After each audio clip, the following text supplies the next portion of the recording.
Good morning, folks. Welcome to another edition of the Satori Traders Market Pulse. And the news this morning is the Consumer Price Index print came in at 7%.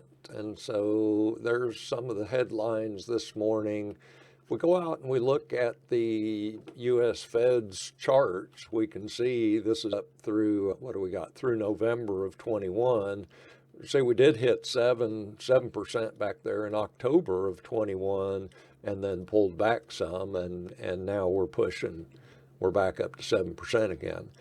I hope you're doing everything you can to protect yourself against inflation, and in particular, something that I'm paying attention to is the cost of food. And I don't know about you, I kind of like eating, at least twice a day, maybe 3 times, some days. And so anyway, the food inflation has been relentless for the last few months, and the people that grow food, ship food, etc., are, based on what they're seeing in the supply chain, they're saying that inflation in food is not only going to continue, it's going to make some stair steps higher. So grab some extra food, a couple extra cans when you're at the store, every time you're at the store, bag of rice, whatever that looks like for you. Give some thought to food inflation.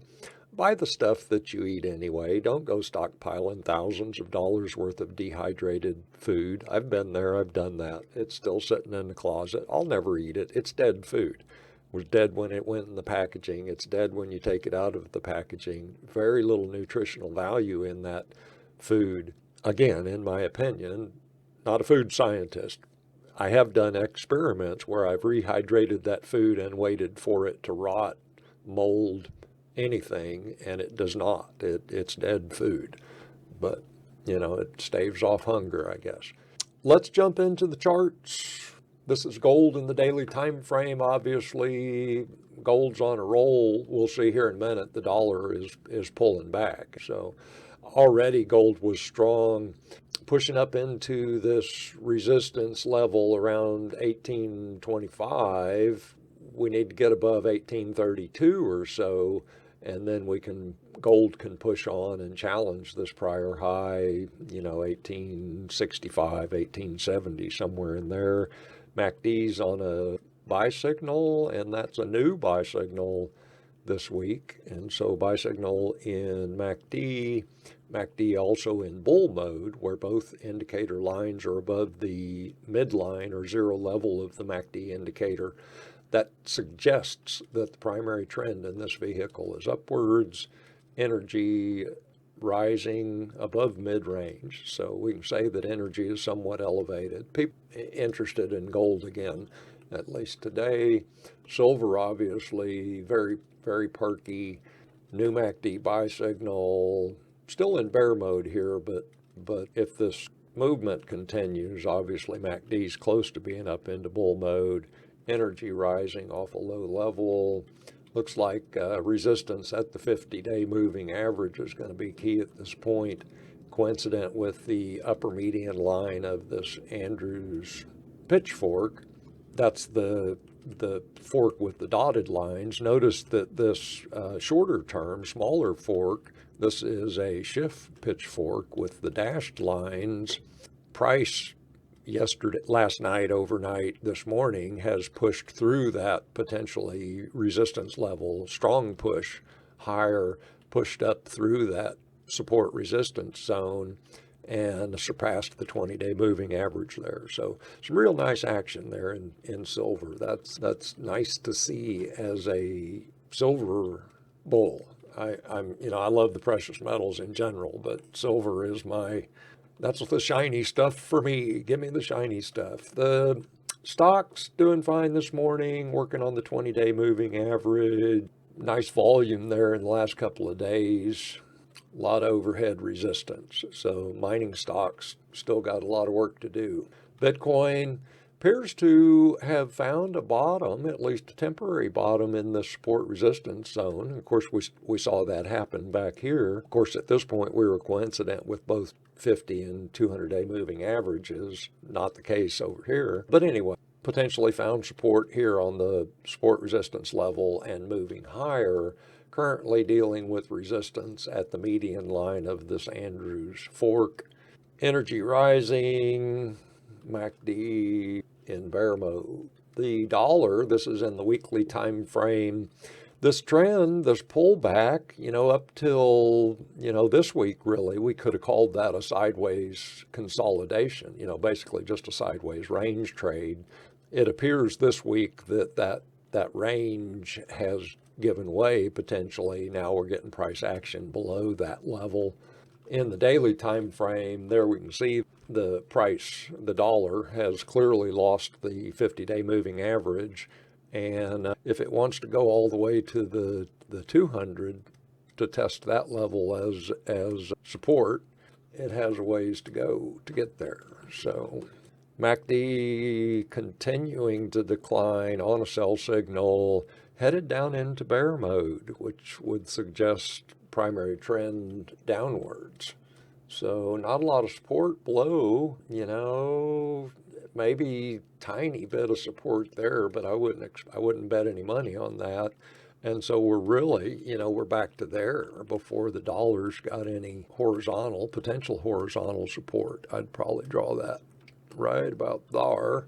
And that is 94.38, looks like, as potential support in the dollar. Interest rates, this is in the daily time frame. So, and I want to talk about frequency while we're on this chart. What we can see is that I think that was Friday, and then obviously Monday, Tuesday, and then this is today. Yeah, and so price, or the yield in this case, reached what appears to be a resistance level at the upper median line of this shift pitchfork, and then currently pulling back potentially to the 20-day moving average, or this horizontal support resistance level. Well, actually, we don't know that it's a support yet because we haven't tested it from above. We do know that it's resistance, resistance, resistance, resistance. So clearly a resistance level. We'll see if price or the yield finds support there and resumes its uptrend. Recognize, if you are a trader or interested in trading things, there are two ways to trade a breakout trade. You can take this trade on the breakout. So when the yield broke higher, you could have had a buy order in place. You could have gotten long that vehicle for that trade. The other way to trade a breakout is to wait for the pullback, because this kind of behavior is very common, quite common in breakout trades. You get the breakout and then you get a pullback where the breakout level is tested. And so potentially that's what we're seeing here, is a pullback to the breakout level before we see a resumption higher. Although, let's caveat that, as we talked about yesterday, MACD is quite overbought. Based on the histograms, it appears that it did reach an extreme level and is at least temporarily pulling back.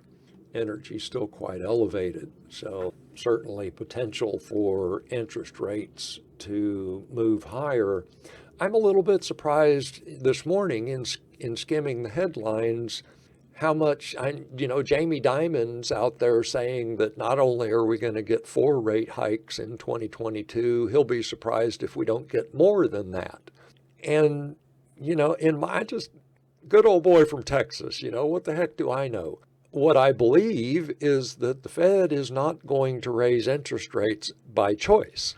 Now, what they may do is put the story out there that they are intentionally raising rates, when in fact what they are doing is reacting to the market raising rates. The market is raising rates and the Fed is pretending to be in front of that behavior. But again, I don't sit on the Fed board, so take everything I say with a grain of salt, big grain of salt. So here we are in the equities. This is SPX this morning.